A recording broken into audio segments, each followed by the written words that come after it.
सभी मेरे भावी शिक्षक का एक बार फिर से स्वागत है आपके अपने यूट्यूब चैनल हक आपका। देखिए, बात हो रही थी यहाँ फॉरेन ट्रेड की और फॉरेन ट्रेड में हमने देखा था फॉरेन ट्रेड क्या होता है और क्या उसकी विशेषताएं होती हैं। अब हमें ये देखना होगा आखिर अंतर्राष्ट्रीय व्यापार मतलब फॉरेन ट्रेड जो है उसके लाभ क्या होते हैं। अंतर्राष्ट्रीय व्यापार की आवश्यकता हमें क्यों होती है, इसको देख लेते हैं। उसके बाद फिर हम पढ़ेंगे इसकी प्रोसीजर, देन डब्ल्यूटीओ को भी आज हम फिनिश करेंगे। तो इस टॉपिक का हम आज कुछ भी नहीं छोड़ने वाले हैं। तो शुरू करते हैं आज की क्लास को। लेकिन आई रिक्वेस्ट यू, यदि आप फर्स्ट टाइम चैनल पर आए हैं तो चैनल को सब्सक्राइब जरूर करें। आई होप आपने चैनल सब्सक्राइब कर लिया होगा क्योंकि इसमें कोई आपका लॉस नहीं है। तो शुरू करते हैं आज की क्लास को। और आज की क्लास में सबसे पहले देखते हैं कि देश को क्या लाभ होता है, हमारे देश को बेनिफिट क्या होता है फॉरेन एक्सचेंज या फॉरेन बिजनेस का। ठीक है, आप इसको ट्रेड या बिजनेस भी कह सकते हैं। तो अर्निंग ऑफ फॉरेन एक्सचेंज, सबसे पहली बात यह कि हमें विदेशी मुद्रा की प्राप्ति हो जाती है। अब हमें विदेशी मुद्रा की जरूरत क्यों है, क्यों हमें जो फॉरेन करेंसी है उसकी जरूरत होती है? हमें उसकी जरूरत होती है ताकि हम इंपोर्ट कर सकें। क्या? कैपिटल गुड्स को इंपोर्ट कर सकें, टेक्नोलॉजी को इंपोर्ट कर सकें, पेट्रोलियम प्रोडक्ट उनको इंपोर्ट कर सकें। और यू नो वेरी वेल कि जब भी हमें अनोदर किसी अलग कंट्री से खरीदना होता है, इंपोर्ट करना होता है, तो वो उसका जो पेमेंट होता है वो फॉरेन करेंसी में ही होता है। इसलिए हमें जरूरत होती है कि हम फॉरेन करेंसी को प्राप्त करें, इकट्ठा करें। वो कहाँ से मिलेगी?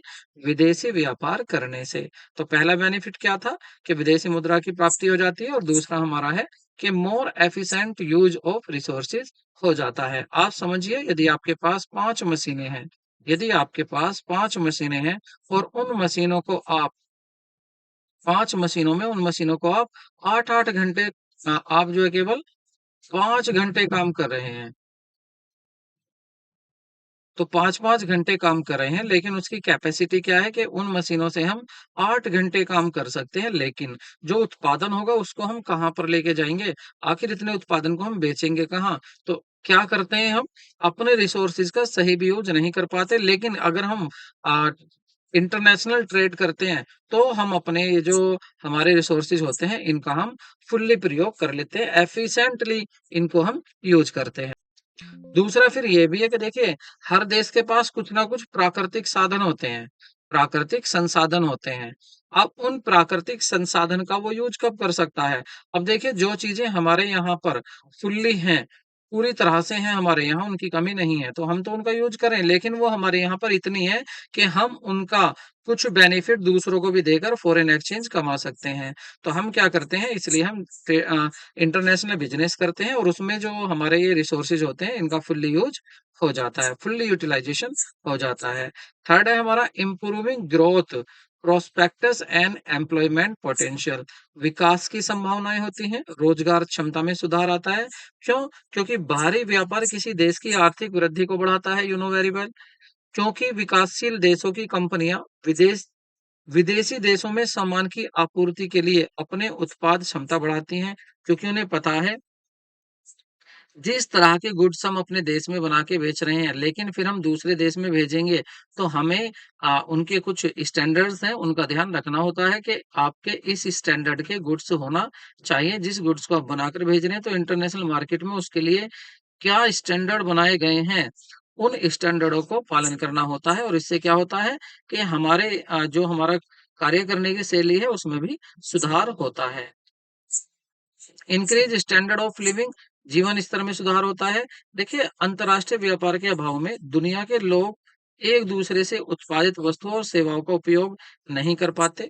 अंतर्राष्ट्रीय व्यापार के अभाव में, अगर अंतर्राष्ट्रीय व्यापार ना होता, तो जो अलग अलग देशों की वस्तुएं हैं, सेवाएं हैं, वो सभी देशों में नहीं जा पाती, खासकर विकासशील में।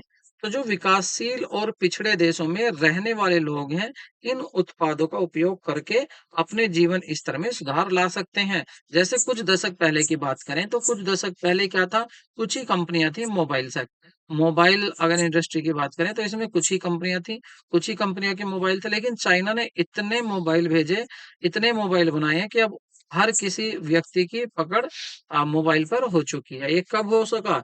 ये तब हो सका जब हमने चाइना को भी ये कहा है, चाइना को भी परमिशन दी है कि वो हमारे यहाँ पर अपने प्रोडक्ट को सेल कर सकता है। तो चाइना का व्यापार था और उससे क्या हुआ, यहाँ के जो गरीब तबके के लोग भी थे, वो भी 700 रुपए और 500 रुपए का मोबाइल रखने लगे और सबके पास मोबाइल हो गया। तो जीवन स्तर में भी सुधार होता है। अब देख लेते हैं इसका प्रोसीजर क्या है। अगर आपको एक्सपोर्ट प्रोसीजर करना है तो ये बहुत इंपॉर्टेंट टॉपिक है, क्योंकि यहाँ से आपके क्वेश्चंस पूछे जाते हैं। इसलिए इस टॉपिक को आप ध्यान से देखेंगे, बहुत ही ध्यान से आपको देखना है। तो इसके कुछ चरण हैं, कुछ इसके प्रोसीजर हैं, स्टेप्स हैं, कुछ इसके वो स्टेप्स हमें देखने हैं इस प्रोसीजर के। अगर बात करें सबसे पहले क्या होता है, तो सबसे पहले होता है पूछताछ प्राप्त करना और कोटेशन भेजना। तो receipt of inquiry and sending quotations. The prospective buyer of a product send an inquiry to different exporter regarding price, quality, terms and conditions, etc. Sometimes inquiry is conducted by the giving advertisement also. The exporter send a reply to the inquiry in the form of quotation, the term is proforma invoice. देखिए इस question को ये पूछा जाता है, इसको मैंने box में कर दिया है, परफॉर्मा इनवॉइस। तो ये परफॉर्मा इनवॉइस क्या है? देखिए जो बायर होता है, जो खरीददार होता है, जो खरीददार होता है वो क्या करता है, वो इंक्वायरी करता है। वो क्या करता है? इंक्वायरी करता है, पूछताछ करता है। किससे? एक्सपोर्टर से। वो क्या पूछताछ करेगा? भाई आपका जो गुड्स बना रहे हो उसका प्राइस क्या होगा, उसकी क्वालिटी क्या होगी, क्या टर्म्स होंगी, क्या कंडीशंस होंगी, इन सारी चीजों की वो इंक्वायरी करता है, पूछताछ करता है। और जब उसके जवाब में, उसके उत्तर में जो उत्तर देता है, कौन देता है? एक्सपोर्टर। तो वो जो उत्तर देता है, वो देता है उत्तर क्या बनाकर देता है? परफॉर्मा इनवॉइस बनाकर देता है, जिसको जो कोटेशन होती है, जो है कोटेशन की फॉर्म में होता है, उसमें वो क्या लिखता है परफॉर्मा इनवॉइस में? वो लिखता है detail information regarding price. Price की डिटेल इंफॉर्मेशन देगा, क्वालिटी का उसमें मेंशन करेगा और साइज का भी मेंशन करेगा, वेट को भी बताएगा, शेप को बताएगा, एक्सेट्रा। ये सारी चीजें वो अपने प्रोडक्ट के बारे में बताता है, जिसको वो सप्लाई करेगा। तो पहली बात, जो आपका इंपोर्टर था उसने इंक्वायरी की। उसके बाद जो एक्सपोर्टर था उसने क्या किया? इसको एक लेटर भेजा, इसको एक इनवॉइस भेजा, जिसको हम बोलते हैं परफॉर्मा इनवॉइस। तो आपको ये परफॉर्मा इनवॉइस याद रखना है। ये क्या होता है? इंक्वायरी का ये आंसर होता है। ये आपको याद रखना है। इसको कौन भेजता है? इसको एक्सपोर्टर भेजता है, जो गुड्स को भेजेगा। तो ये होता है पहला चरण, पहला स्टेप। स्टेप होता है ये पहला। दूसरा क्या होता है? रिसीट ऑफ ऑर्डर और इंडेंट। यहां से भी क्वेश्चन पूछा जाता है। तो इन case of prospective buyers is satisfied with the information given the proforma invoice. जो इंपोर्टर है वो क्या करेगा? वो आपके परफॉर्मा इनवॉइस को देखेगा, अगर आप गुड्स भेज रहे हैं उसको, और इसको देखकर वो सेटिस्फाई जब हो जाएगा कि हाँ भाई जो मुझे गुड्स चाहिए वही है, उसका रेट भी सही है, तो वो क्या करता है? एक ऑर्डर देगा, एक ऑर्डर प्लेस करेगा उस गुड्स के लिए, जिसको डिस्पैच करना है आपको। और यही ऑर्डर जो है, this order is known as indent. तो ये क्या होता है? इंडेंट होता है। It contains the description regarding the goods ordered, their price, delivery terms and conditions, packaging and marking instruction etcetera. इसमें क्या देता है? वो ऑर्डर देगा। तो देखिए सबसे पहले वापस चलते हैं, पहले स्टेप पर क्या था? जो इंपोर्टर था उसने इंक्वायरी की, एक्सपोर्टर ने क्या किया? उसकी इंक्वायरी के लिए क्या भेज दिया? उसने एक परफॉर्मा इनवॉइस भेज दिया, परफॉर्मा इनवॉइस भेज दिया। जब उसने देखा, वो सेटिस्फाई हो गया कि हाँ भाई मुझे जो गुड्स चाहिए वो उसके पास है, एक्सपोर्टर के पास। फिर उसने ऑर्डर दिया। क्या दिया उसने? ऑर्डर दिया। और उसी ऑर्डर को उसने क्या कहा कि ये मेरा है इंडेंट। क्या है? ये मेरा इंडेंट है। तो आपको याद रखना ये क्या है? आपका इंडेंट। तो इंडेंट भेज दिया किसने? माल मंगाने वाले ने। तो इंडेंट आ गया। अब इसके बाद क्या होगा? भाई ऑर्डर भी मिल गया आपको। मान लेता हूं आप ही गुड्स भेजने वाले हो, ठीक है? तो आपको क्या दे दिया? ऑर्डर भी दे दिया। अब आप क्या करेंगे? आप कौन हो? आप हो गुड्स भेजने वाले। आप नहीं। अब कौन करेगा? Assign importers credit वर्थनेस and securing guarantee for the payment. अब जो गुड्स आप जो हो, आप भेजने वाले जो गुड्स हो, आपकी बात होगी आप कौन हो? एक्सपोर्टर। मैं आपको डिनोट कर रहा हूँ एक्सपोर्टर की तरह। तो आप क्या करोगे? आपको ये डर रहता है कि पता नहीं यार गुड्स तो मैं भेज रहा हूँ, पता नहीं मेरा पेमेंट हो गया नहीं होगा। वो अगला पता नहीं जो माल मंगा रहा है उसकी कंडीशंस क्या है, फाइनेंशियल पोजीशन क्या है उसकी, क्रेडिट वर्थनेस क्या है उसकी। क्रेडिट वर्थनेस मतलब उसके भुगतान करने की क्या पोजीशन है, भुगतान सही समय से कर देता है या नहीं कर देता। तो इसके लिए आप क्या करेंगे? After receiving order, before manufacturing the goods, order लेने के बाद आप, लेकिन गुड्स बनाने से पहले आप एक्सपोर्टर इंक्वायरी, एक्सपोर्टर मतलब आप, exporter inquiry about the credit worthiness of the importer to get payment security. तो आप क्या करेंगे? उसकी चेक करेंगे क्रेडिट वर्थनेस। क्यों? क्योंकि माल तो आप ही भेज रहे हो ना, डर तो आपको ही है कि पैसा मिलेगा नहीं मिलेगा। To minimize the risk of default payment, most of the exporter performance demand a letter of credit. Very very important, यहाँ से पूछा जाता है ये क्वेश्चन। ठीक है, तो आप क्या करेंगे? आप कौन है? आप है एक्सपोर्टर। एक्सपोर्टर मतलब जो आप माल भेजोगे। आप चेक कर रहे हो क्रेडिट वर्थनेस किसकी? इंपोर्टर की। आप किस चीज की डिमांड करते हो? आप डिमांड करते हो कि आप दे दीजिए लेटर ऑफ क्रेडिट। एक्सपोर्टर क्या मांगता है? लेटर ऑफ क्रेडिट मांगता है। अब letter of credit is security that importer will make payment to bank and bank will make payment to exporter on the behalf of importer. देखिए आपके bank को importer का बैंक गारंटी देता है। Letter of credit से ये मान लीजिए जो इंपोर्टर का बैंक है वो आपको गारंटी दे रहा है कि इसका पेमेंट मैं करूंगा। वो लेटर ऑफ क्रेडिट का मीन्स ये समझ लीजिए, तो याद रखना आपसे पूछा जाएगा कि लेटर ऑफ क्रेडिट को कौन जारी करता है, इशू कौन करता है। तो आपका आंसर होगा, आप कहेंगे बैंक। इंपोर्टर का बैंक जारी करता है, या बिहाफ ऑफ इंपोर्टर, बैंक जारी करता है किसके बिहाफ पर? इंपोर्टर के बिहाफ पर। ये समझ लिए इंपोर्टर की साइड से बैंक जारी करेगा और कहेगा भाई मैं हूं इसका मालिक, मैं इसके पैसे दूंगा, आप परेशान ना हो। तो कहां तक पहुंच गए हम? देखिए पहले सबसे पहले इंपोर्टर ने इंक्वायरी करी, उसके बाद एक्सपोर्टर ने परफॉर्मा इनवॉइस भेजा, फिर उसने इंडेंट भेजा। इंडेंट किसने भेजा? इंपोर्टर ने। ऑर्डर दे दिया मतलब माल का। फिर एक्सपोर्टर ने क्या किया? उसके बाद लेटर ऑफ क्रेडिट मांगा, क्रेडिट वर्थनेस चेक करी, और उसके बाद क्या है? अगर क्रेडिट वर्थनेस चेक हो गई हो, लेटर ऑफ क्रेडिट मिल गया हो, तो अब आप क्या करेंगे? अब आप करेंगे उसको भेजने की माल तैयारी। अब आप उसका माल भेजेंगे। अब माल भेजने के लिए सबसे पहले आपको क्या करना पड़ेगा? Obtaining export license. आपके पास क्या होना चाहिए? लाइसेंस, एक्सपोर्ट करने का लाइसेंस, उसको प्राप्त करना पड़ेगा। अब कस्टम कानून के अनुसार अगर बात करें तो किसी भी फर्म को सामान का निर्यात करने से पहले एक्सपोर्ट लाइसेंस लेना जरूरी होता है। ये हमारा कस्टम कानून है। और एक्सपोर्ट लाइसेंस के लिए कुछ शर्तें हैं जिनको पूरा करना होता है। अब भाई वो क्या क्या शर्तें हैं जो आपको पूरी करनी पड़ेंगी लाइसेंस लेने के लिए? सबसे पहले आपको चाहिए आईईसी नंबर। क्या लेना पड़ेगा? आप कौन है? एक्सपोर्टर। आप कौन है? एक्सपोर्टर जो माल को भेजोगे। आपको क्या चाहिए? आपको चाहिए import export code, IEC number. ठीक है, तो आपको क्या लेना पड़ेगा? ICE number. अब ये जो नंबर है, this number is used to filling the formalities of export procedure. आपकी एक्सपोर्ट प्रोसीजर की जितनी भी फॉर्मेलिटीज होगी इसी से पूरी की जाती हैं।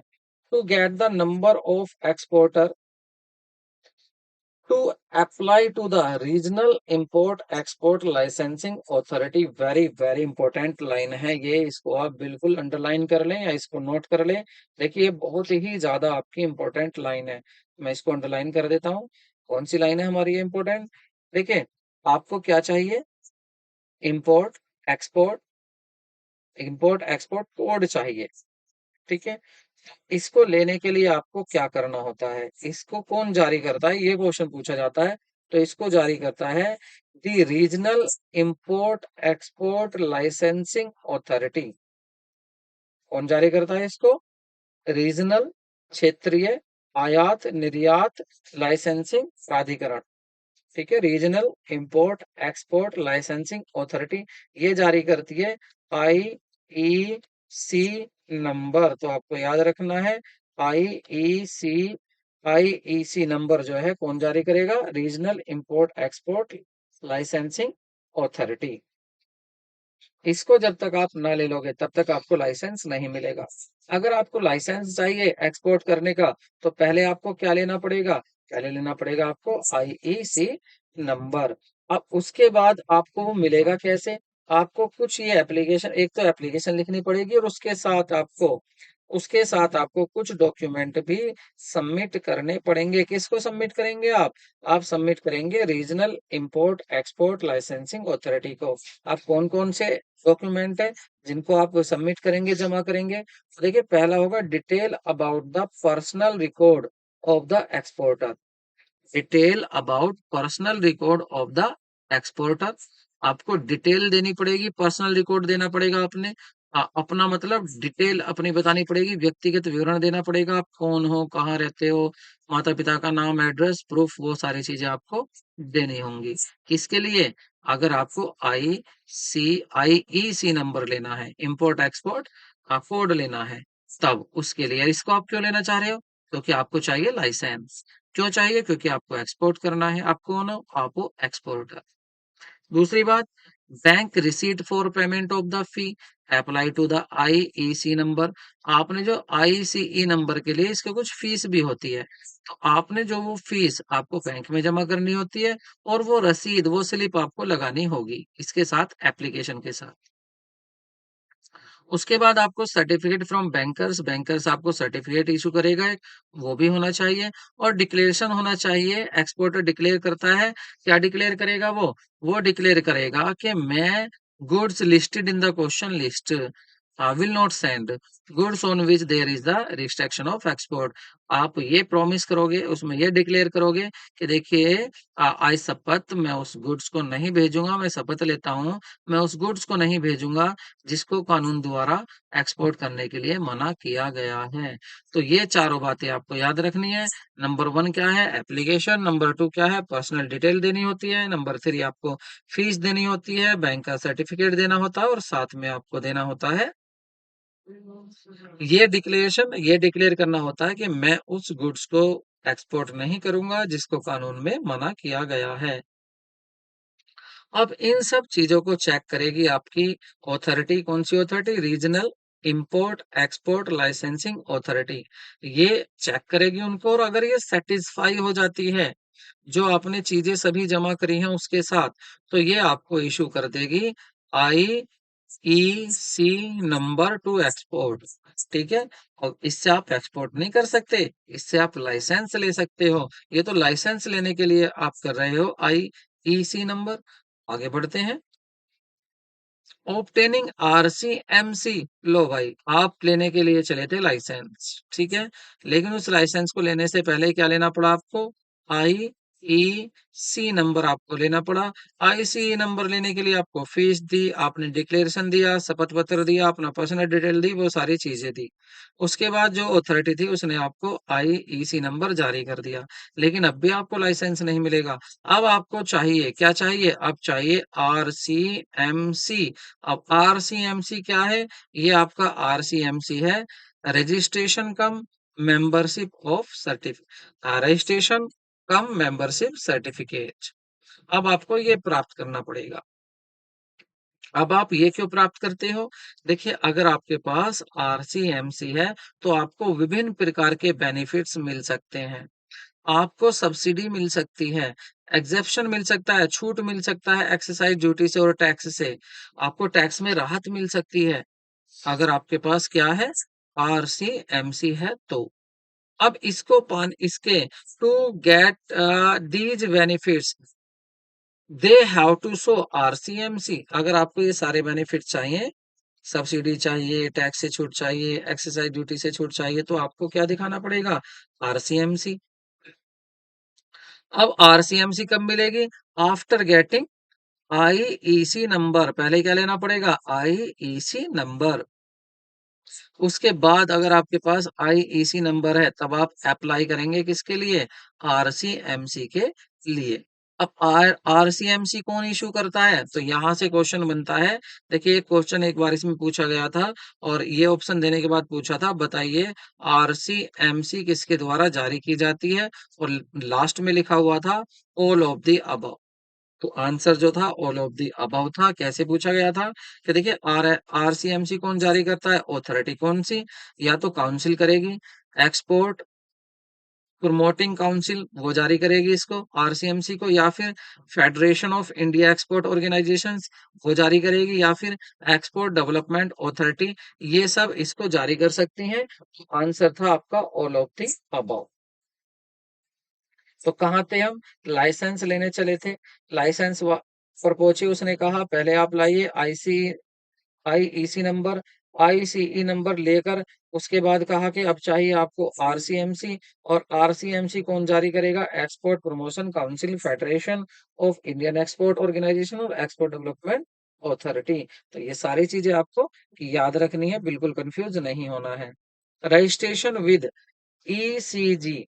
अब जब आपको आरसीएमसी मिल जाएगा उसके बाद अब आपको रजिस्ट्रेशन कराना पड़ेगा एक्सपोर्ट क्रेडिट गारंटी कॉरपोरेशन का। It is necessary to order to product over oververse payment from the potential and commercial risk.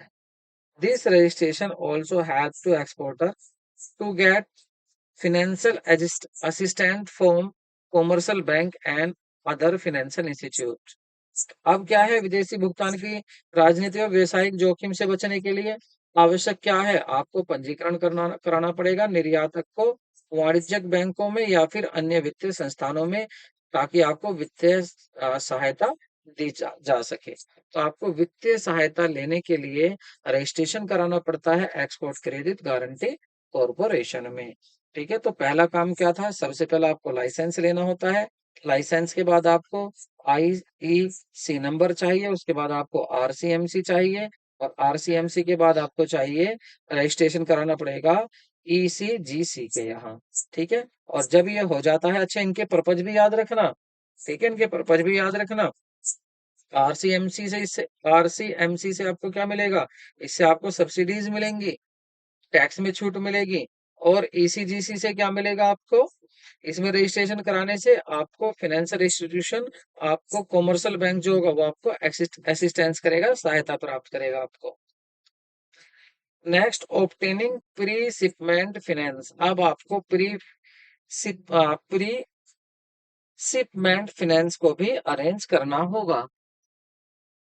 जो आपका एक्सपोर्टर होता है, कौन एक्सपोर्टर होता है, उसको फाइनेंस की जरूरत होती है, पैसे की जरूरत होती है। शिपमेंट से पहले फाइनेंस वह होता है जो एक्सपोर्टर को, जो माल भेजने वाला है, उसको बेचारे को रॉ मटेरियल लेना है या अदर मटेरियल लेना हो, सामान की प्रोसेसिंग और पैकेजिंग तथा शिपमेंट के लिए बंदरगाह तक पहुंचाना, जो पोर्ट है जहां से माल भेजेगा शिप में, वहां तक माल पहुंचाने के लिए, परिवहन के लिए चाहिए, उसको पैसा चाहिए ना इन सब चीजों के लिए। तो क्रेडिट लेटर मिलने के बाद जो एक्सपोर्टर होता है शिपमेंट से पहले, वो क्या करेगा? फाइनेंस प्राप्त करने के लिए अपने बैंक से संपर्क करता है। उसे चाहिए पैसा, किससे मिलेगा? जाकर अपने बैंक से मिलेगा, बैंक उसको कुछ पैसा दे देता है, जिससे वो अपने अपने गुड्स को कहाँ तक पहुंचा देगा? शिपमेंट तक पहुंचा देगा, बंदरगाह तक पहुंचा देगा, पोर्ट तक पहुंचा देगा बनवा कर। ठीक है, तो थोड़ा सा वो पैसा इंतजाम करता है पैसे का। उसके बाद क्या करेगा वो? फिर होता है प्रोडक्शन या प्रोक्यूरमेंट ऑफ गुड्स। देखिए अगर माल वो खुद बनाने वाला है तो वो अपना माल बनाना शुरू कर देगा, जैसा भी स्पेसिफिकेशन था, जैसा भी माल की बात हुई थी लेने की। या फिर अगर वो उत्पादक नहीं है और वो क्या करता है, माल बना बनाया खरीद कर भेजता है, तो वो माल को इकट्ठा करना शुरू कर देगा, जगह जगह से माल को लाएगा जहां से भी उसको माल लेना है। तो तब वो सामान को इकट्ठा करना शुरू कर देता है। और उससे पहले जब माल आपका तैयार हो जाता है, तो देखिए क्योंकि जो हमारा माल है वो विदेश जा रहा है, एक देश से दूसरे देश जा रहा है। अगर देश की बात होती वो अलग बात है, लेकिन जब दूसरी कंट्री में माल भेजा जाता है वो कहीं न कहीं देश की इज़्ज़त की बात होती है, इसलिए हमें अच्छा माल भेजना होता है। और उसके लिए क्या कराना पड़ता है? हमें निरीक्षण कराना पड़ता है, इंस्पेक्शन कराना पड़ता है। माल का इंस्पेक्शन कराना पड़ता है कि माल की क्वालिटी कैसी है। अब ये इंस्पेक्शन जो होता है ये 3 टाइप्स का होता है, जैसे कंसाइनमेंट वाइज़ इंस्पेक्शन। इस मेथड में क्या होता है, जो एक्सपोर्टर होता है, exporter sell the inspector from export council after goods are ready for dispatch. जब गुड्स बनकर तैयार हो जाता है डिस्पैच होने के लिए, तो एक्सपोर्ट इंस्पेक्टर आता है। इंस्पेक्टर कहाँ से आता है? एक्सपोर्ट काउंसिल से। ठीक है, वो इंस्पेक्टर आएगा और गुड्स को चेक करेगा कि जो फिनिश गुड्स है, माल तैयार हो चुका है, जो उसको चेक करेगा। और अगर वो सेटिस्फाई हो जाता है तब वो सर्टिफिकेट इशू कर देगा। कौन सा? Certificate of inspection. तो वो सर्टिफिकेट ऑफ इंस्पेक्शन क्या कर देगा? इशू कर देगा कि हाँ, निरीक्षण का प्रमाण पत्र वो जारी कर देगा कि हाँ, मैंने गुड्स इंस्पेक्ट कर लिया है, गुड्स आपका सही है। एक तो ये हो गया, माल बनकर तैयार होगा उसके बाद इंस्पेक्शन हुआ। दूसरा क्या होगा? दूसरा होता है in the process of quality control. अभी गुड्स बना नहीं है, गुड्स बनते हुए तो तभी इंस्पेक्टर आता है और वो क्वालिटी को चेक करता है। ठीक है, कब चेक करेगा? प्रोडक्शन प्रोसेस में ही। जब गुड्स बनकर तैयार नहीं हुआ, अभी गुड्स बन रहा है, तब चेक करेगा। और अगर वो सेटिस्फाई हो जाएगा कि हाँ, गुड्स सही बन रहा है, उसकी क्वालिटी ठीक है, या आप जो रॉ मटेरियल लगा रहे हैं, यूज़ किया जा रहा है, टेक्नोलॉजी कौन-सी यूज़ की जा रही है, मशीनरी कैसी यूज़ की जा रही है, उन सब से जब वो सैटिस्फाई हो जाएगा, तो वो सर्टिफिकेट ऑफ इंस्पेक्शन इश्यू कर देगा। तो एक तो इंस्पेक्शन ऐसा था, जो माल बन गया, फिनिश गुड्स के बाद तैयार हो रहा था। फिनिश गुड होने के बाद, जब गुड्स तैयार हो गया, तब इंस्पेक्शन हुआ। दूसरा था, जब माल बन रहा था, तब इंस्पेक्शन होता है, इंस्पेक्टर आता है। और तीसरा होता है सेल्फ सर्टिफिकेशन। क्या होता है? अच्छी जो प्रतिष्ठा वाली फर्म होती हैं, वो बड़े पैमाने पर निर्यात करती हैं, ठीक है? तो वो खुद ही इस बात का ध्यान रखती हैं कि जो अंतर्राष्ट्रीय मानक है, अंतर्राष्ट्रीय मानकों को पूरा किया जाए। अपनी छवि को विश्वसनीय बढ़ाने के लिए अंतर्राष्ट्रीय जो गुणवत्ता मानक है, उनका पालन किया जाए। जैसे कि मानक क्या है? आईएसओ 9000, आईएसओ 2000, ऐसे कुछ मानक हैं, तो ये पूरे होने चाहिए। अंतर्राष्ट्रीय गुणवत्ता मानक प्रमाण पत्र प्राप्त करने का प्रयास करती हैं। इन्हें खुद ही क्या मिल जाती है? अंतर्राष्ट्रीय गुणवत्ता मानक मिल जाता है इन्हें इस तरह का। कब मिलता है? जब ये अपने खुद ही चेक करती हैं और अपने आप को ये प्रूव कर देते हैं कि जो हम भी बनाते हैं वो पूरा हमारा सही स्टैंडर्ड पर माल बनाया जाता है। इसलिए अपने यहाँ क्या बनाती हैं, एक पूरा सेल बनाती हैं, एक तंत्र बनाती हैं इस चीज़ को चेक करने का। और इसके बाद क्या होता है, खुद ही निरीक्षण होता रहता है, इंस्पेक्शन होता रहता है। वे गुणवत्ता मानकों का निरीक्षण करने और प्रमाण पत्र जारी करने के लिए निर्यात निरीक्षण परिषद से भी संपर्क कर सकती हैं। अपने आप तो अपने यहाँ पर सेल बनाती ही हैं, साथ में जो आपकी परिषद बनी हुई है निरीक्षण करने की, उनसे भी संपर्क कर सकती हैं। तो 3 तरह के इंस्पेक्शन थे। एक, जब माल तैयार हो जाएगा, इंस्पेक्टर आएगा, वो चेक करके सर्टिफ़िकेट देके जाएगा। दूसरा था, जब आपका गुड्स बन रहा है, तब इंस्पेक्टर आएगा, तब चेक करेगा प्रोसेस में। और तीसरा था आपका कि कुछ कंपनियाँ ऐसी होती हैं, वो खुद ही अपने यहाँ पर एक सेल बनाती हैं और उस सेल से वो जाँच कराती रहती हैं साथ ही साथ। उसके बाद जीएसटी क्लीयरेंस देना पड़ता है। जीएसटी निर्यात करने के लिए सामान का आमतौर पर जीएसटी से छूट प्राप्त होती है। यदि पहले ही टैक्स चुकाया जा चुका है तो वह राशि निर्यातक को वापस कर दी जाती है। तो जीएसटी क्लियर करने के बाद आपको प्राप्त करना होता है, ऑब्टेन करना होता है क्या? Certificate of origin. अब ओरिजिन आपको जो है, ओरिजिन सर्टिफिकेट भी प्राप्त करना होता है, क्योंकि some importer country provide relief, या रिलीफ आएगा, इसको रिलीफ कर लें। रिलीफ, सब country leave concession to goods coming from particular country. कुछ ऐसी कंट्री हैं जो इंपोर्ट करने वाले, जैसे आप गुड्स भेजेंगे किसी देश में, तो अगर कुछ कंट्री ऐसी हैं जो रिलीफ देती हैं, जैसे भारत को रिलीफ देती हैं, तो वो पहले मांगेंगी सर्टिफिकेट ऑफ ओरिजिन कि ये गुड्स आखिर बना हुआ कहाँ से है। So, to avail such benefit, the importer may ask exporter to send a certificate of origin. This certificate is proof that goods are actually being manufactured in the country from where we exported. The certificate can be obtained from the trade consulate located in the exporter country. जैसे हम अपने देश से ये प्रमाणित कर सकते हैं कि भाई ये जो गुड्स हम भेज रहे हैं ये हमारे देश में ही बना हुआ है, तो इसके लिए हमारे यहाँ पर कंसल्टेट जो काउंसिल बनी हुई है वो इसको जारी करेंगी, जो प्रूफ होगा कि हाँ। अब आप याद रखना, सर्टिफिकेट ऑफ ओरिजिन कौन जारी करता है? ये करता है एक्सपोर्टर की कंट्री। एक्सपोर्टर इसको बेचता है। रिजर्वेशन ऑफ शिपमेंट स्पेस, अब ये शिपमेंट इसमें आपको जो अपना माल जिस शिप से भेजना है उसका आपको रिजर्वेशन कराना होता है, वो भी इसी प्रोसीज में आता है। पैकेजिंग और फॉरवर्डिंग, आप पैकेजिंग की शर्तें लिखते हैं, पैकेजिंग उसके अनुसार कराते हैं जैसे इंपोर्ट से बात हुई है, टर्म्स एंड कंडीशन के अनुसार। ठीक है, और उसके साथ क्या होता है, एक्सपो रेलवे प्राधिकरण रेलवे रसीद जारी करता है। सामान को रेलवे वैगन लोड करने के बाद रेलवे प्राधिकरण रेलवे रसीद जारी करेगा जो सामान के स्वामित्व का प्रमाण होती है। एक्सपोर्टर इस रसीद को एजेंट के नाम से ट्रांसफर कर देता है ताकि वह सामान की डिलीवरी ले सके। गुड्स का इंश्योरेंस कराना पड़ता है, उसके बाद गुड्स का इंश्योरेंस कराते हैं। और सॉरी, कस्टमर क्लियरेंस हो जाता है। कस्टम्स क्लियरेंस प्राप्त करने के लिए निर्यातक शिपिंग बिल तैयार करता है। निर्यातक मतलब माल भेजने वाला। और शिपिंग बिल में सामान के बारे में विवरण होता है, जैसे कि सामान कहाँ उतारना है, अंतिम गंतव्य देश कौन सा होगा, निर्यातक का नाम क्या है, उसका पता क्या है, वो सारी बातें इसमें लिखी होती हैं। ठीक है, शिपिंग बिल की 5 प्रतियां होती हैं, ये आपको याद रखना है। शिपिंग बिल का क्वेश्चन पूछा जाता है, कितनी प्रतियां होती हैं? 5। तो ये क्वेश्चन पूछा जाएगा, आप इसको याद रखें। अब कस्टम हाउस में ये कुछ जमा करने होते हैं डॉक्यूमेंट्स, जैसे कि निर्यात अनुबंध ऑर्डर होता है, लेटर ऑफ क्रेडिट होता है, कॉमर्शियल इनवॉइस होता है, सर्टिफिकेट ऑफ ओरिजिन होता है, सर्टिफिकेट ऑफ इंस्पेक्शन होता है, मैरीन इंश्योरेंस पॉलिसी होती है, ये सारी चीजें जमा करनी होती हैं। ठीक है, उसके बाद इन सभी को देखने के बाद कार्टेनिंग ऑर्डर मिल जाता है, मतलब जो पोर्ट का गेट है उसका ऐसे समझिए वहां पर परमिशन मिल जाती है कि अब आप अपना माल पोर्ट पे ले जाने के लिए अंदर कर सकते हैं, अगर ये सारे डॉक्यूमेंट हैं।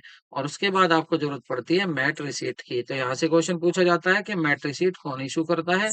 देखिए, आफ्टर कस्टम क्लियरेंस कराने के बाद goods are then loaded on the ship, तो गुड्स कहाँ शिप में लोड किया जाता है, which captain of the ship issue. अब देखिए यहाँ पर captain of the ship issue mate receipt, तो मैट रिसीप्ट कौन जारी करता है? कैप्टन ऑफ द शिप, जो शिप का कैप्टन होता है। It contain the detail regarding the name of vessel, vessel के बारे में बताएगा, बर्थ बताएगा मतलब कहाँ किस जगह पर रखा हुआ है गुड्स, डेट ऑफ शिपमेंट बताएगा, डिस्क्रिप्शन ऑफ पैकेजिंग बताएगा, ये सारी चीजें वो बताता है। The port superintendent on the receipt of port dues hand over mate receipt to the C&F agent, clearance and forward agent को ये सारी चीजें दे दी जाती हैं। तो आपसे क्वेश्चन यहाँ पूछा जाएगा कि मैट रिसीट कौन जारी करता है?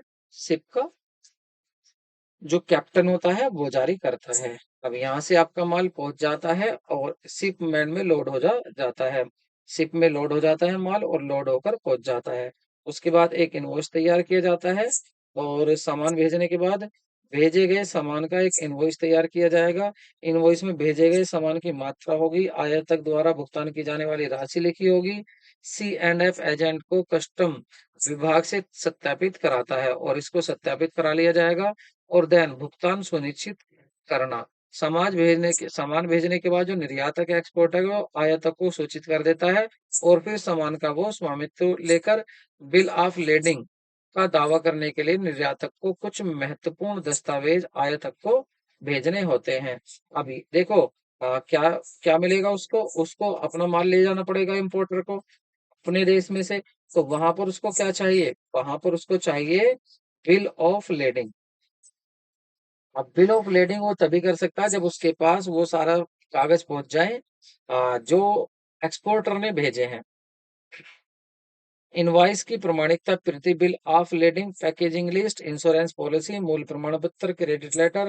निर्यातक इन दस्तावेजों को अपने बैंक के माध्यम से भेजता है और यह निर्देश देता है कि दस्तावेज आयातकों को तभी दिए जाएं जब वह बिल ऑफ एक्सचेंज स्वीकार कर ले, मतलब पेमेंट के लिए bill of exchange they they.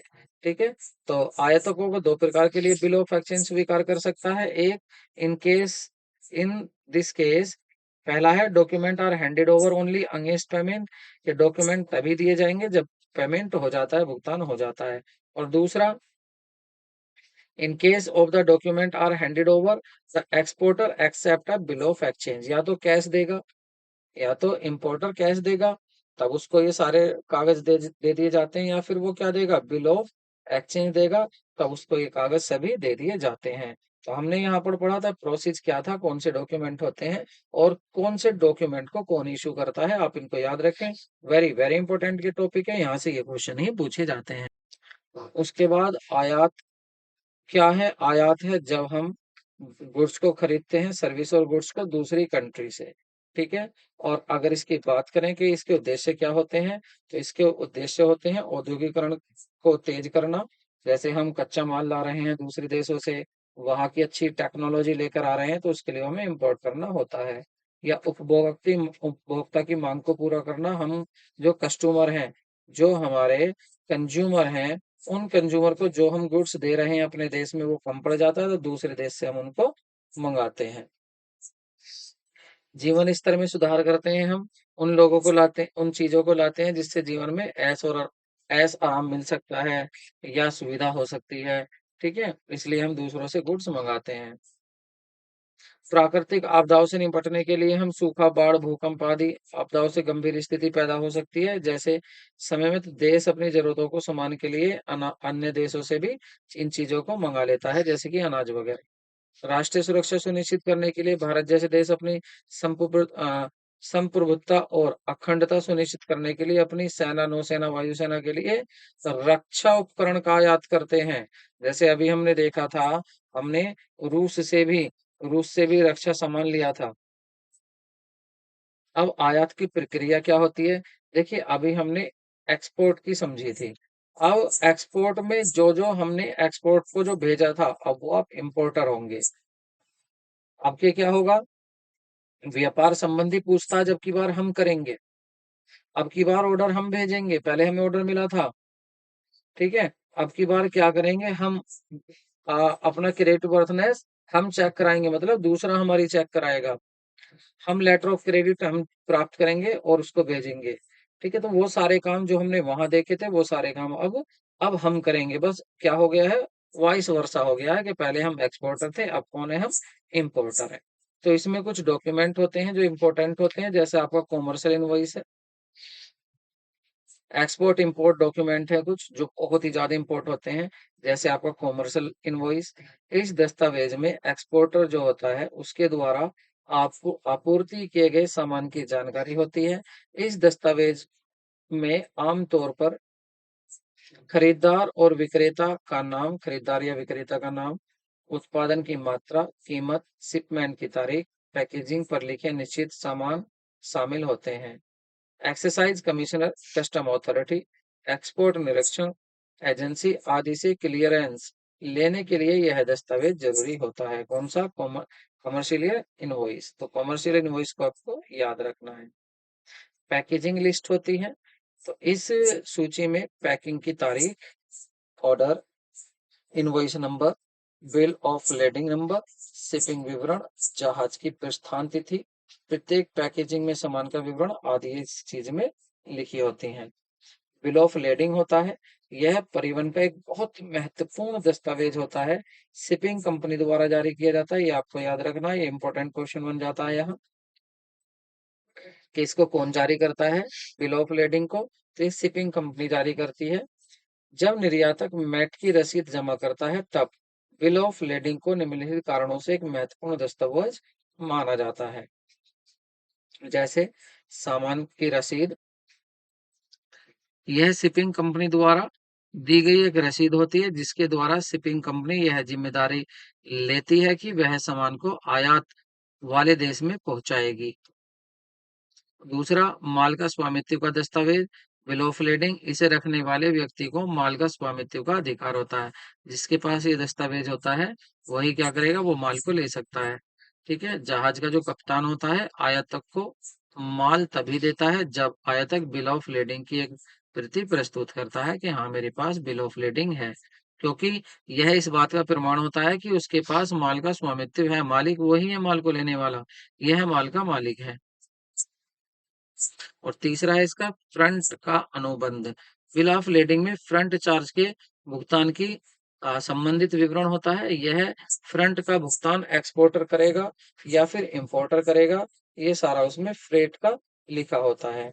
Freight क्या होता है, आप इसको हिंदी में क्या कह सकते हैं, फ्रेट को भाड़ा कह सकते हैं, कि उसका किराए का भुगतान करेगा आखिर कौन, वो सारी शर्तें इसमें लिखी होती हैं। फ्रंट, इंग्लिश में ये फ्रंट हो गया ट्रांसलेट, ये आपका फ्रेट क्या है, फ्रेट, फ्रेट मतलब भाड़ा, हिंदी में क्या बोलते हैं इसको, भाड़ा। ठीक है। बिल ऑफ लेडिंग किस तरह का होता है, आप इसका नमूना देख सकते हैं, ये आपके लिए सैंपल है बिल ऑफ लेडिंग का। या एयरवे बिल होता है तो एयरवे बिल देख सकते हैं, अगर आप माल को एयर से भेज रहे हैं, अगर आप इसको एयरलाइंस की कंपनी जो होगी वो जारी करती है एयरवे बिल, शिपिंग कंपनी नहीं, कौन सी, एयरवे बिल। जब सामान हवाई मार्ग से भेजा जाता है इसकी तब जरूरत होती है। ठीक है। Export of bill of lading की बजाय क्या मिलेगा फिर, एयरवे बिल मिलता है, ये भी आपको याद रखना है। सर्टिफिकेट ऑफ इंस्पेक्शन, ये वही है जो इंस्पेक्टर जारी करता है, ये वही होता है।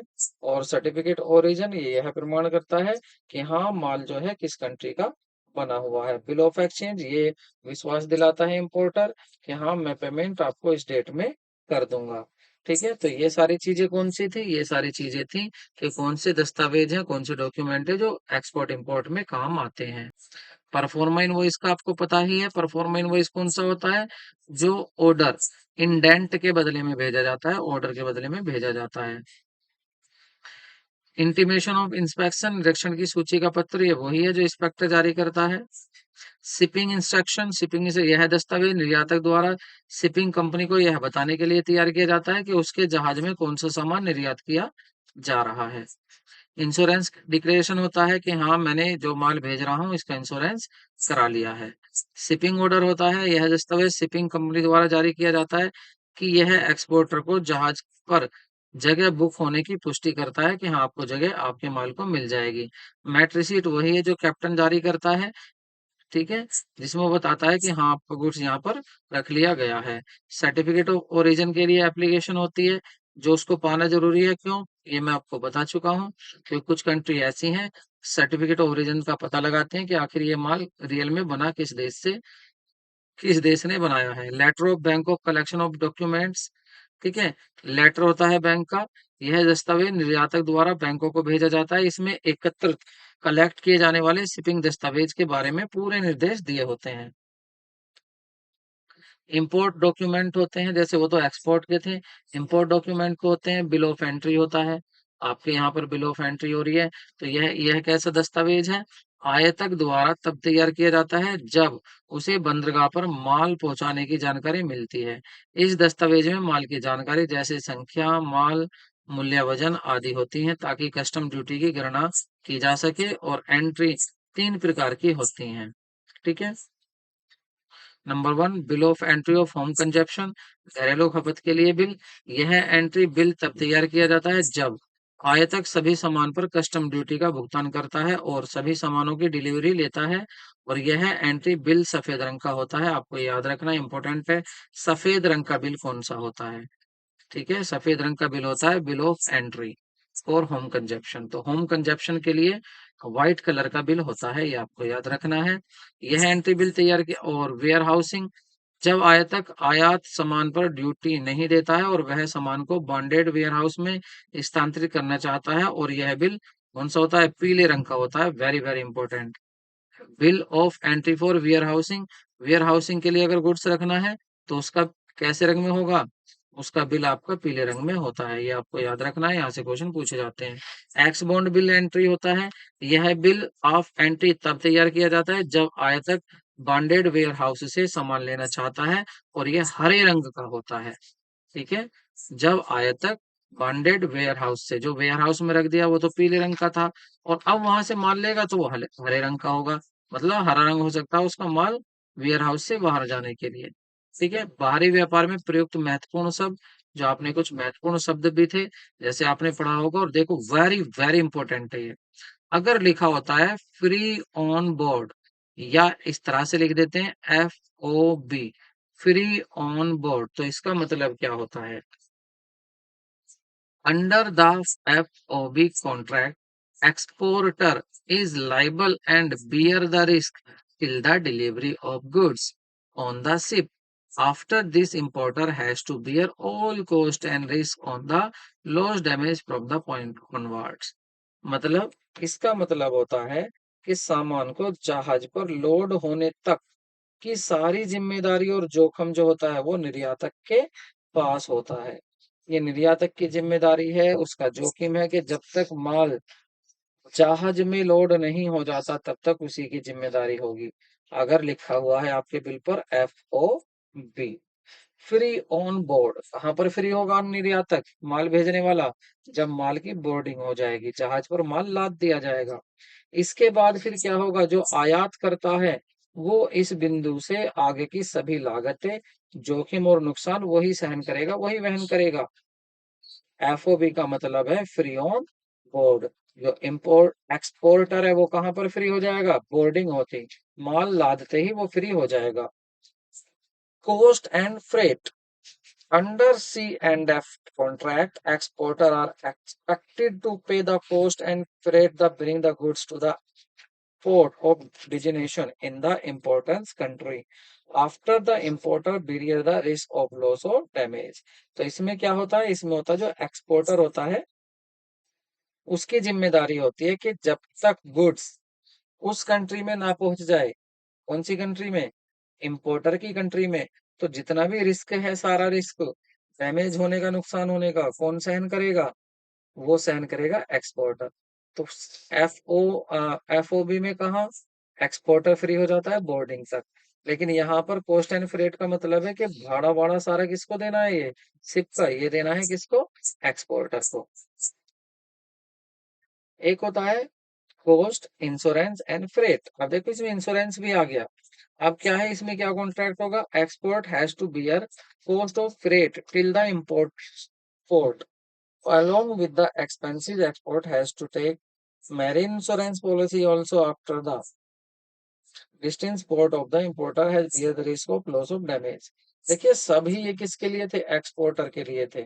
पहले में एक्सपोर्टर जैसे ही माल शिप में लोड हो जाता है वहां तक जिम्मेदारी होती है, उसको बोलते हैं FOB। दूसरा था आपका, दूसरा क्या था आपका, दूसरा था आपका C&F। दूसरा क्या था, C&F था। C&F में क्या था कि गुड्स को वहां तक पहुंचाना है, फ्रेट जो देना है वो किसको देना है, एक्सपोर्टर को ही देना है, उसकी पोर्ट तक माल पहुंचाना है। और तीसरा ये क्या है, तीसरे में ये है फ्रेट भी देना है और आपको इंश्योरेंस भी खुद ही कराना है, कौन, एक्सपोर्टर को ही। तो ये तीनों काम एक्सपोर्टर के लिए ही होते हैं। तो ये तो हुई बात किसकी, यहाँ पर हमारा खत्म हो गया आपका क्या, एक्सपोर्ट इंपोर्ट ट्रेड यहाँ पर पूरा हो गया। अब आता है वर्ल्ड ट्रेड ऑर्गेनाइजेशन, विश्व व्यापार संगठन। तो देखिए वर्ल्ड ट्रेड ऑर्गेनाइजेशन, जिसकी स्थापना हुई थी, इसकी स्थापना 1 जनवरी 1995 को हुई थी। और इसकी स्थापना क्यों हुई थी, यह एकमात्र वैश्विक अंतर्राष्ट्रीय संगठन है जो विभिन्न देशों के बीच व्यापार के नियमों और विनियमों से संबंधित है। ठीक है, अब इसकी जो स्थापना हुई थी, इससे पहले भी क्या था, इससे भी पहले क्या था आपका, गैट था। इससे भी पहले क्या था, वो था GATT। अब आप कहेंगे GATT क्या था, तो ये क्या था, देखिए ये इससे पहले था, जिसका उत्तराधिकारी में कौन बना आपका, ये बना। ये क्या था, ये था generally agreement on tariff and trade, generally agreement, इसको मैं लिख देता हूँ यहाँ पर, आप इसको याद रखें क्योंकि ये भी पूछ लिया जाता है। तो जर्नल एग्रीमेंट, ये क्या था? General agreement, general agreement on tariff, tariffs and trade. तो generally agreement tariff and trade जो था, तो इसको भी याद रखेंगे, ठीक है? क्योंकि ये कब था? ये था आपका किससे पहले था? ये था आपके डब्ल्यूटीओ से पहले। तो इसका भी क्या था? इसका भी वही कार्य था जो इसका है। इसका भी यही था, समझौता कराना, माल को दो देशों के बीच में आदान प्रदान करना। अब जब इसने रिप्लेस किया तो इसकी जगह कौन आ गया? 1995 में, 1995, 1 जनवरी 1995 में डब्ल्यूटीओ आ गया। अब डब्ल्यूटीओ जब आया, अगर भारत की बात करें तो वो तो 1995 से ही, 1995 से ही इसका सदस्य है। 1995 से ही इसका भारत सदस्य है। और इसको अगर बात करें, इसका स्वरूप क्या है, तो ये वैश्विक स्तर पर देशों के बीच में व्यापार से संबंधित है। इसमें सरकारों द्वारा जितने भी हस्ताक्षरित समझौते शामिल होते हैं, जो सरकारों को अपनी व्यापार नीति के तय सीमा के भीतर करने के लिए बाध्य करते हैं। ठीक है? उसके बाद है इसके उद्देश्य अंतर्राष्ट्रीय बाजार में व्यापार को उदार बनाना, वस्तु एवं सेवाओं का मुक्त प्रवाह सुनिश्चित करना है। एक देश से दूसरे देश में आप वस्तुओं को और सेवाओं को आसानी से भेज सकें, ये इसका उद्देश्य है। डब्ल्यूटीओ अगर अन्य देशों के बीच में विवाद भी हो जाता है तो उसका निपटारा भी निष्पक्ष रूप से इसी में, निष्पक्ष प्रक्रिया के रूप से इसी में ही किया जाता है। इसका मुख्य कार्य यह सुनिश्चित करना है कि व्यापार यथासंभव सुचारू और स्वतंत्र रूप से हो, कोई प्रॉब्लम परेशानी ना हो। तो इसके मेन ऑब्जेक्टिव क्या है? इसके अंतर्राष्ट्रीय शांति को बढ़ावा देना होता है, सदस्य देशों के बीच विवादों का समाधान करना होता है, और सामान्य नियम जो बनाए जाते हैं अंतर्राष्ट्रीय व्यापार के लिए उनको बहुत आसान करना होता है। विकासशील देशों के विशेष सुविधाएं देकर उनकी आर्थिक वृद्धि में मदद करना होता है, और मुक्त व्यापार से लोगों की जो गुणवत्ता है उसको उत्पाद मिलते हैं, अच्छी गुणवत्ता वाले उत्पाद मिलते हैं, अच्छे स्टैंडर्ड वाले माल मिलते, सामान मिलते हैं, उनके जीवन में भी फिर उन सामान से सुधार आता है। तो ये बातें हैं कि डब्ल्यूटीओ यहाँ से पूछ लिया जाता है। डब्ल्यूटीओ जो है इसकी स्थापना कब हुई? तो आपको याद रखना है 1 जनवरी 1995 में इसकी स्थापना हुई। और ये जो डब्ल्यूटीओ है इसका जो अगर मुख्यालय की बात करें, ये भी क्वेश्चन पूछ लिया जाता है, तो आप इसको याद रखें, हेड क्वार्टर मतलब मुख्यालय इसका। तो जो मुख्यालय है इसका वो है आपका जिनेवा। कहाँ पर है? जिनेवा में। अब आप कहेंगे जिनेवा कहाँ है? तो ये है आपका स्विट्जरलैंड में, स्विट्जरलैंड में है, आप ये भी याद रखें।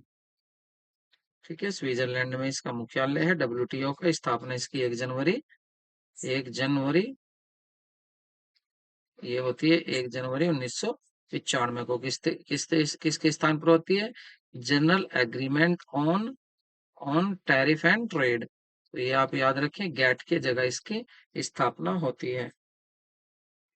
और ये जो आपका गैट, अगर इसकी बात करें तो इसकी स्थापना इस समझौते पर कब हस्ताक्षर हुए थे? तो आप गैट की भी लिख लें। जो आपका गैट है, GATT general agreement of tariff and trade, इसकी स्थापना हुई थी 1947 में। ये भी आप याद रखें, 1947 में इसकी स्थापना हुई थी गैट की। ठीक है, ये भी पूछ लिया जाता है। ठीक है, और इसमें क्या हुआ था? सभी देशों ने जो इसमें अगर बात देखेंगे, इसमें कब साइन सिग्नेचर कब हुए, यहाँ तो इसकी स्थापना हुई थी। और जिस देश जो भी शामिल हुआ देश, उन सब ने इसमें 48 में सिग्नेचर किए। ये ध्यान नहीं, ये ध्यान रखना है आपको 47 की इसकी स्थापना कब हुई, 47 में, लागू होने की तिथि नहीं। इस पर क्या करना, शुरू मतलब ये स्थापना कब हुई। और उस समय जो हस्ताक्षर करने वाले इसमें देश थे वो 23 कंट्री शामिल थे। आज तो 164 कंट्री हैं इसमें, 164 देश हो गए हैं डब्ल्यूटीओ में। तो ये बातें आपको याद रखनी थी, ये आपके लिए इंपॉर्टेंट क्वेश्चन है, आप इनको देख सकते हैं। देखिए यहाँ पर आपको दिया है procurement of goods, certificate of region, letter of credit और रिसीट ऑफ इंक्वायरी। तो इसको आपको मैच करना है। रिसीट ऑफ इंक्वायरी कौन करता है? तो ये कब दी जाती है बताइए? तो और यहाँ पर सर्टिफिकेट ओरिजिन कौन करता है? देखिए, आप इसको देखेंगे, जो प्रोक्यूरमेंट ऑफ गुड्स है, अगर इसकी बात करें तो इसको इंस्पेक्शन सर्टिफिकेट से जोड़ते हैं। सर्टिफिकेट ऑफ ओरिजिन की बात करें तो सर्टिफिकेट ओरिजिन जो है वो शिपिंग ऑर्डर मिलता है, उसके बाद ही आपको मिल सकता है। Letter of credit, letter of credit जो होता है, अगर लेटर ऑफ क्रेडिट की बात करें तो लेटर ऑफ क्रेडिट आपका एक्सपोर्ट लाइसेंस के बाद ही मिल सकता है, पहले एक्सपोर्ट लाइसेंस होता है। Receipt of inquiry, receipt of inquiry की बात करें तो ये हो जाता है आपका रिसीट ऑफ ऑर्डर। ठीक है, जब ऑर्डर हो जाता है मतलब इन सबके बाद होने वाली ये सारी प्रक्रियाएं कि किसके बाद कौन सी प्रक्रिया होती है। तो इसका आंसर क्या हो जाएगा सही? इसका आंसर आपका डी हो जाएगा। नेक्स्ट देखिए, फ्री एंड बोर्ड, ये मैंने अभी आपको बताया था, तो इसको बताइए आप किससे मैच करेंगे आप इसको। तो देखिए यहाँ पर है एफ ओ बी, बिल्कुल कहाँ पर हो जाएगा वो फ्री। रिस्क उसका एक्सपोर्टर का कहाँ तक होगा? वो हो जाएगा आपका जहां पर बोर्डिंग हो जाता है गुड्स वहां तक। एक सी एंड एफ था, तो सी एंड एफ को आप कहाँ से मैच कर देंगे? ये हो जाएगा आपका फ्री पेड ऑफ इंश्योरेंस है। और आपका ये था सी, सी किससे मैच हो जाएगा? ये फर्स्ट से मैच हो जाएगा। और बचा आपका लेटर ऑफ क्रेडिट, ये हो जाएगा कौन इशू करता है? ये बैंक जारी करता है, इंपोर्टर बैंक के द्वारा जारी किया जाता है। तो इसका आंसर आपका ए हो जाएगा। ठीक है, तो यहाँ पर देख लेते हैं, इनको मैच कर लेते हैं। एक्सपोर्ट इंपोर्ट कोड की अगर बात करें तो ये आपका यहाँ पर मैच हो जाएगा इसका। Export has to get code of before starting export procedure, तो आपको ये जरूर लेना पड़ता है। और आरसीएमसी की अगर बात करें, आरसीएमसी, आरसीएमसी में क्या था? इसको अगर आपको सब्सिडी के बेनिफिट चाहिए तो आपको ये लेना होता है आरसीएमसी। ईसी, ईसी, जीसी, अगर ईसी जीसी की बात करें, ईसी जीसी में क्या होता है? ये हेल्प करता है over payment from the commercial and political risk से आपकी हेल्प करता है। लेटर ऑफ क्रेडिट, ये तो आपको पक्का याद ही हो गया है, कौन इसको जारी करता है? इंपोर्टर का बैंक जारी करता है। ठीक है, इसमें आपका लिए क्वेश्चन है, नीचे आपको दो दिए हुए हैं, इनको बताना है। आयात से देश अपनी संप्रभुता और क्षेत्रीय अखंडता सुनिश्चित कर सकते हैं, आयात करने से। और दूसरा, देश में भुखमरी रोकने के लिए अनाज और अन्य आवश्यक सामान का आयात किया जा सकता है। तो बताइए कौन सा सही है, कौन सा गलत है? तो यहाँ पर दोनों ही बातें क्या हैं? दोनों ही बातें यहाँ सही कही गई हैं। ठीक है, और दोनों ही बातें सही कही गई हैं। और दूसरा यहाँ पर लेकिन कारण स्पष्ट नहीं दिया है। ठीक है, कारण स्पष्ट नहीं दिया है तो ये हो जाएगा इसका आंसर बी। तो आपको आज की क्लास कैसी लगी? एक क्वेश्चन और देख लेते हैं।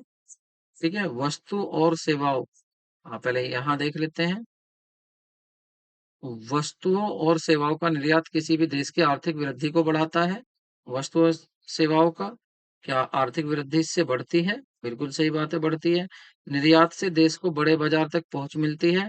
बिक्री बढ़ाने और विदेश मुद्रा अर्जित करने का मौका मिलता है। दोनों ही बातें सही हैं, तो इसका भी ऑप्शन बी ही सही हो जाएगा। ठीक है, तो ये रहे आज के क्वेश्चन। और अब आप बताएं, अब आपके लिए कमेंट बॉक्स खुला हुआ है, आप कमेंट बॉक्स करके बताएं आज की क्लास कैसी लगी। और जब आप इस फॉरेन ट्रेड टॉपिक के क्वेश्चंस पढ़ेंगे तो आपको पता चलेगा कि ये क्लास कितनी महत्वपूर्ण है। मिलते हैं नए टॉपिक में, नई क्लास में। Take care, bye bye.